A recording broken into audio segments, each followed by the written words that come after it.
أيها النبي حرض المؤمنين على القتال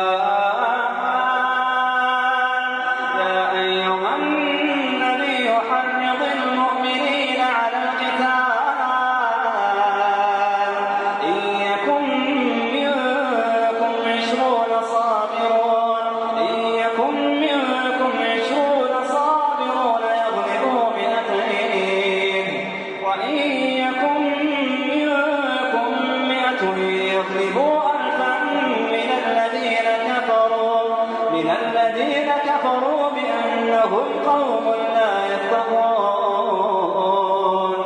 الآن خفف الله عنكم وعلم أن فيكم ضعفا فإن يكن منكم 100 صابرة يغلبوا 200 وإن يكن منكم 1000 يغلبوا 2000 بإذن الله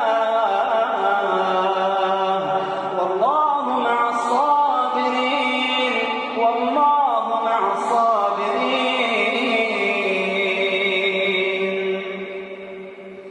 ما كان لنبي أن يكون له أسرى حتى يثخن في الأرض.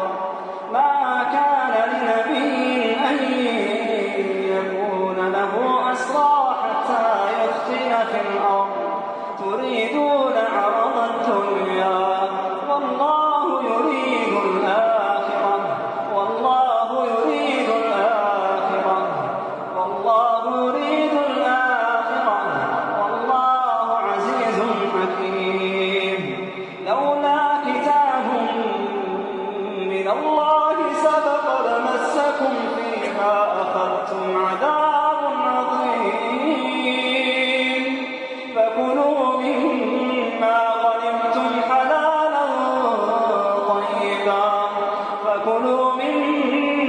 غنمتم حلالا طيبا واتقوا الله